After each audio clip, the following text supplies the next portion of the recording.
শীতের এক কুয়াশা মাখা সকালে বেরিয়ে পড়েছি নতুন খাদ্য সফরের উদ্দেশ্যে। গাড়ির ভেতরে ক্লাইমেট কন্ট্রোল ওয়েদারেও বুঝতে পারছি বাইরে জবরদস্ত ঠান্ডা। আসুন আপনাদের জানাই এবারের খাদ্য সফর কোথায়। গাড়িতে বসে হু হু করা এই ঠান্ডাটা বোঝা যাচ্ছিল না, বাইরে বেরিয়ে এই কনকনে ঠান্ডায় দাঁড়িয়ে আপনাদের সাথে কথা বলছি। আমি চলেছি বোলপুর এবং তৃতীয়বারের মতো বোলপুরের খাওয়া দাওয়াকে ফিচার করতে চলেছি। আশা করি ভালো এপিসোড আসবে, দুটো কি তিনটে না এলে খরচা পোষাবে না, বুঝেছেন তো। আমাদের পরের ডেস্টিনেশন হচ্ছে বড়া চৌমাথা, যেখানে গিয়ে আমরা মন্ডা মেকিং দেখবো এবং মন্ডা খাবো। তারপর টুকটুক করতে করতে এগিয়ে যাব বোলপুরের উদ্দেশ্যে। বোলপুর খাদ্য সফরের ভালো ভিডিও কিন্তু অলরেডি শুরু হয়ে গেছে। Stay tuned with Gypsy Bong only. Bolpur Shantiniketan বাঙালির কাছে একটা চিরকালীন গন্তব্য, সেটা শীতে হোক, বর্ষায় হোক, গ্রীষ্মে হোক, যে কোনো সময় হোক। আমি আপাতত গ্রাম বাংলার এই দারুণ দৃশ্য দেখতে দেখতে চলেছি। যাব বড়া চৌমাথায় অন্নপূর্ণা মিষ্টান্ন ভাণ্ডারে, সেখানে খাবো মন্ডা। বোলপুর যদি আমি রোড ট্রিপ করে যাই, আমি বেশিরভাগ সময় রোড ট্রিপ করেই যাই, তাহলে এই অন্নপূর্ণা মিষ্টান্ন ভাণ্ডার আমার একটা অবশ্য গন্তব্য জায়গা। জায়গাটা ভিড়ে ঠাসা, সর্বদা এখানে মন্ডা তৈরি হয়। মিহিদানা ভালো এখানকার? ভালো। আচ্ছা, আপনারা কি বোলপুর যাচ্ছেন না ফিরছেন? যাচ্ছেন, আমিও বোলপুর যাচ্ছি। ধন্যবাদ, দেখা হয়, ভালো লাগলো। আচ্ছা আচ্ছা আচ্ছা আচ্ছা, থ্যাংক ইউ, দেখা হয়, ভালো লাগলো। আপনারা যারা আমার ভিডিও দেখেন তাদের সাথে রাস্তাঘাটে যখন হঠাৎ দেখা হয় তখন সত্যিই ভালো লাগে। অনেক ধন্যবাদ আমার ভিডিওগুলো দেখার জন্য। অন্নপূর্ণা মিষ্টান্ন ভাণ্ডারে রসগোল্লা তৈরির কাজ হচ্ছে, ছানা মাখা হচ্ছে, তারপরে সেই ছানা এরকম গোলাকৃতি করছেন কারিগর ভদ্রলোক। আমার ক্যামেরার জন্য স্পিড একটু স্লো হলো। তারপর রসগোল্লা তৈরির কাজ চলছে। আর একটা জিনিস দেখলাম, এখানে এখন যে সমস্ত ট্যুরিস্টরা দাঁড়িয়েছেন তারা সবাই জলখাবার করছেন এবং কচুরির একটা হিউজ ডিম্যান্ড আছে। কচুরি ঝুড়ি থেকে শেষ হয়ে যাচ্ছে এবং তারপরেই ঝটপট গরম গরম কচুরি ভর্তি হচ্ছে। এই দোকানের আর একটা মিষ্টিও কখনো ট্রাই করে দেখতে পারেন, সেটা হচ্ছে এই ছানার পায়েস। মনে হয় মন্দ লাগবে না, তবে মন্ডা এখানকার। এই পাকটা রেডি হতে কতক্ষণ লাগবে তাও? আধ ঘন্টা? মানে সদ্যই গুড় মেশানো হলো নাকি? আচ্ছা। কাঠের জালে ছানার সাথে গুড়ের পাক দিয়ে একটা মণ্ড তৈরি হচ্ছে। এই যে সেই মণ্ড থেকেই হাতের কায়দায় এইভাবে তৈরি হচ্ছে। এখন মন্ডার দাম কত করে চলছে? 10-5 আছে? বাহ, বাড়েনি। আর একটু আগে যে রসগোল্লা তৈরি হচ্ছে দেখালাম, সেগুলো একদম গরম গরম রেডি এবং চলে যাচ্ছে গরম গুড়ের রসে। এবারে আসুন, এখানে কারিগরদেরকে আর বেশি বিরক্ত না করে মন্ডা টেস্ট করা যাক। এইটা অল্প একটু ঠান্ডা হয়েছে, কিছুক্ষণ আগে পাক দেওয়া হয়েছিল। যদি আপনি একদম গরম খান তখন তার টেস্টটা সম্পূর্ণ অন্যরকম লাগে। গুড়ের সুগন্ধ আছে, হালকা দানাদার, বেশ সুন্দর, আমার ভালো লাগে। তবে মিষ্টিটা একটু চড়ার দিকে। এটা যত ঠান্ডা হবে তত আরও শক্ত হবে, মিষ্টিটা আরেকটু বাড়বে। আমার মনে হয় প্রিজারভেশনের জন্য মিষ্টিটা একটু চড়া রাখেন, তবে আমার ভালো লাগে। মন্ডা খেয়ে চিত্ত প্রফুল্ল হলো। গ্রাম বাংলায় এই শীতের কুয়াশা মাখা দৃশ্য দেখে মন আরও উৎফুল্ল হলো। গাড়ি যত এগোচ্ছে মনে হচ্ছে যেন কুয়াশা তত বাড়ছে। একবার দাঁড়ালাম অজয় নদের ওপরে এই সেতুতে। বোলপুর যদি রোড ট্রিপ করে যান তাহলে অজয় নদের ওপরে এই ব্রিজে দাঁড়াতে পারেন কখনো। এখান থেকে দৃশ্য দারুণ সুন্দর দেখতে লাগে। ট্রাভেল ব্লগাররা এখান থেকে ড্রোন ওড়ালে আরও ভালো লাগবে। খুব ব্যস্ত এই রাস্তাটা, প্রচুর মানুষজন বোলপুর চলেছেন, আর এই ব্রিজটা কিন্তু বেশ কাঁপছে পায়ের নিচে। যাই হোক, আমরা এখান থেকে 8 কিলোমিটার ট্রাভেল করে বোলপুর যাব এবং তারপরে সেখানে জমিয়ে লাঞ্চ করব। এটাই হচ্ছে মোদ্দা প্ল্যান। রোড ট্রিপের একটা আলাদা আনন্দ আছে, আর ওয়েদার যদি এমন মনোরম হয়, বোলপুর শহরে ঢোকা মাত্রই আমরা রোদের দেখা পেলাম। রাস্তা যদি ভালো হয়, চারপাশের প্রাকৃতিক দৃশ্য যদি এমন সুন্দর হয়, সেই মজা ডবল হয়। পৌঁছে গেলাম বনবিথির হেঁসেল ঘর। এখানে আমি প্রথমবার এলাম, প্রপার্টিটা দেখতে বেশ লাগলো। এখানকার ডাইনিং হলে পৌঁছলাম। এই জায়গাটার একটা হোমস্টে আছে সেটাও জানলাম। ডাইনিং হলে তখনও লাঞ্চের ভিড় শুরু হয়নি, কিছু পরিবার খাওয়া দাওয়া করছিলেন। আপনারা চাইলে এই মেনু বোর্ডটা পজ করে দেখে নিতে পারেন। কিচেনে কর্মীদের ব্যস্ততা, যদিও আমি কিচেনের ভেতরে শট নিইনি, কারণ সেটা অ্যালাউ নয়। তবে এইখানকার ডাইনিং হলের বসে খাওয়ার যে বন্দোবস্ত এবারে সেটা আজকে খুব লাঞ্চে কি পরিচ্ছন্ন। অ্যাভেলেবল আছে? লাঞ্চে আপনি ভেজ থালিটা কম্পালসারি পেয়ে গেলেন, তারপরে আচ্ছা। ননভেজ যেগুলো নেবেন সেগুলো অ্যাড হবে। আচ্ছা, ভেজ থালির কত দাম? 160 টাকা। কি কি থাকে? ওর মধ্যে 2 রকমের সবজি, 2 রকমের ভাজা, ডাল, চাটনি, পাঁপড়, পায়েস আর ভাত দিচ্ছি, ভালো চলে ভাত। আচ্ছা আচ্ছা আচ্ছা, এই যে ভেজ থালি এটা কি ওয়ান টাইম সার্ভিং নাকি পরে চাইলে সবজি unlimited এটা। আনলিমিটেড? হ্যাঁ, unlimited। আচ্ছা, মানে সবজি ডাল ভাজা যা সবজি, চাইবেন। ডাল, ভাজা যা চাইবেন সব আনলিমিটেড। আচ্ছা, আর মাছ আজকে কি পাবো? কাতলা, পমফ্রেট, পাবদা, গলদা, ইলিশ, মোরলা, ভেটকি, পাতুরি সব বাহ, পাবেন। দারুন। মোড়লা কি চচ্চড়ি? মোরলা বাটি যাচ্ছে।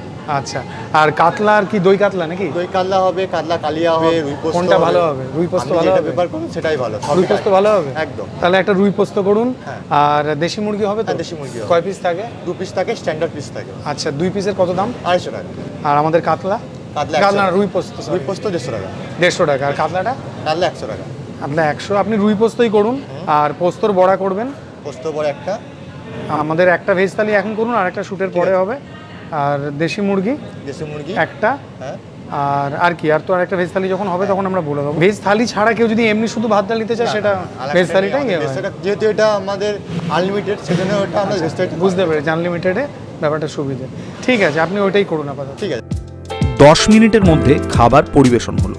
কাঁসার থালাবাটিতে পরিবেশন হওয়া বাঙালি খাবার দেখতে যে একটা আলাদা ভালো লাগার অনুভূতি সৃষ্টি করে সেটা আপনারা সবাই জানেন।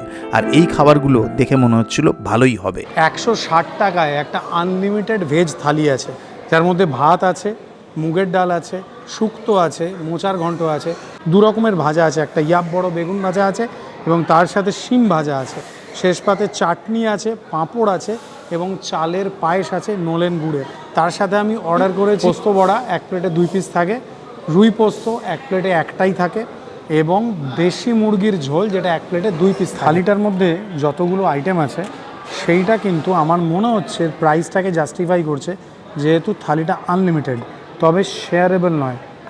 ভালো, বেশ। সবজি যদি প্রত্যেক দিন চেঞ্জ হয় তাহলে কোনো অসুবিধাই নেই, তাই না? প্রথমে শুক্তো দিয়ে ট্রাই করি। শুক্তোয় নানা রকমের সবজি যেমন থেকে থাকে আর কি। শুক্তো দেখে মনে হচ্ছে দুধ শুক্তো। শুক্তোর মধ্যে গাজরও আছে, পেঁপে আছে, কাঁচকলা আছে, আলু আছে। খাওয়া যাক।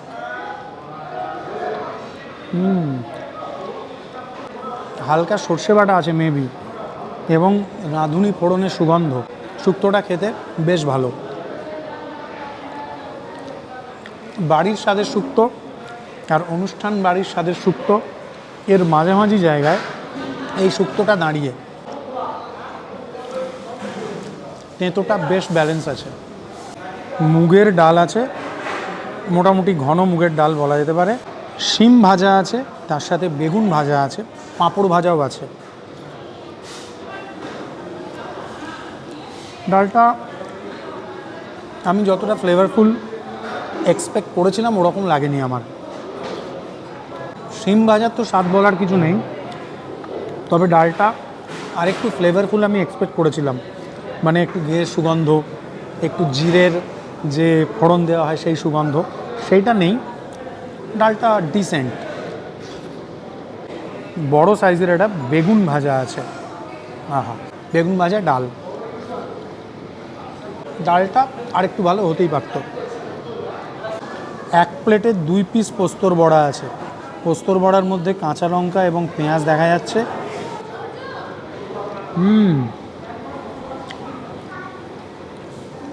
পোস্ত বড়াটা লাজবাব খেতে।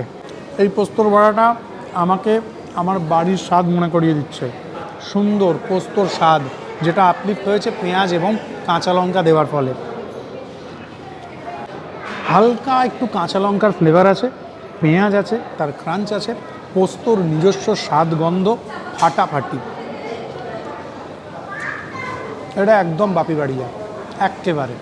মোচার ঘন্ট ট্রাই করা যাক। এই মোচা আলু দিয়ে এই প্রিপারেশনটা কেমন হয়।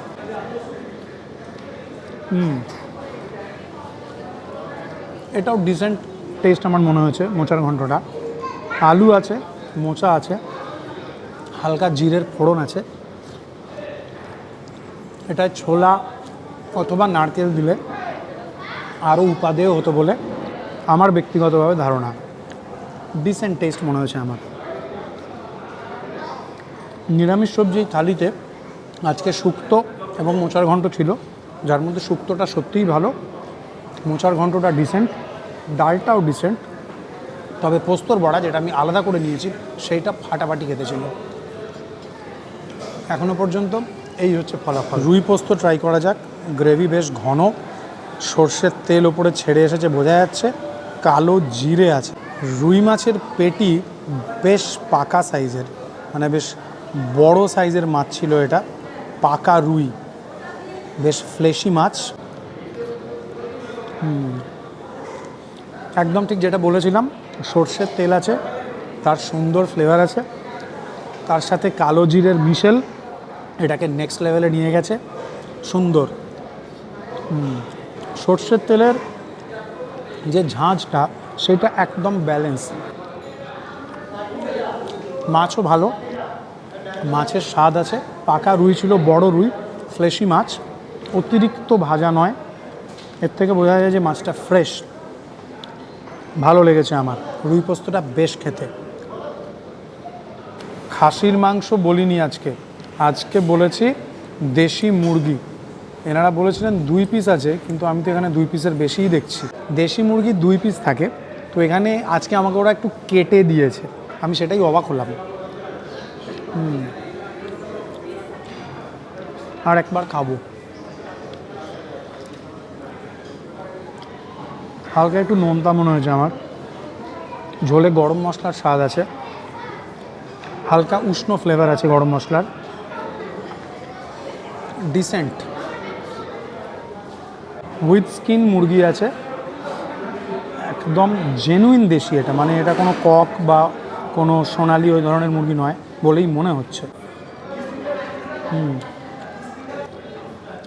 মাংস তো সুন্দর সুসিদ্ধ, তাই নিয়ে কোনো সন্দেহ নেই।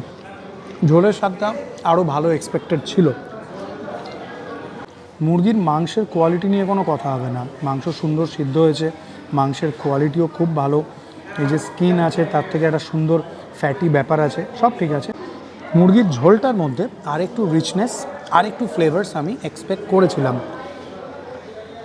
পায়েসটা খাবো কি খাবো না করতে করতে খেয়েই ফেলছি। চালের পায়েস নলেন গুড় দিয়ে ছাড়া যায় বলুন?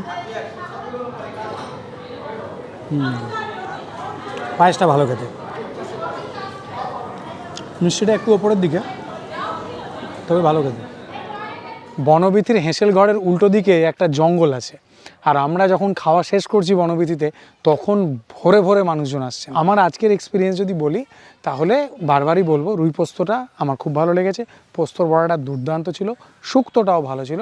মুরগির মাংসটা আমাকে একটু দুঃখিত করলো, আমি আরেকটু ফ্লেভার্স আর একটু রিচনেস এক্সপেক্ট করেছিলাম। মুরগির মাংসটা মানে একদম হোমলি, মানে একদম সাধারণ স্বাদের, ডালটাও তাই, বাকি ঠিক আছে, মানে ডিসেন্ট টেস্ট। হয়তো আজকে এরকম হয়েছে, হয়তো।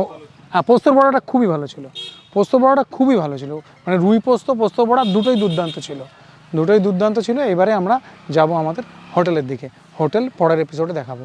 আজকের এপিসোড কেমন হলো কমেন্ট করে যাবেন, আর রবি সানগ্লাস পড়েছে তার জন্য সাবস্ক্রাইব করে যাবেন, ওই যে।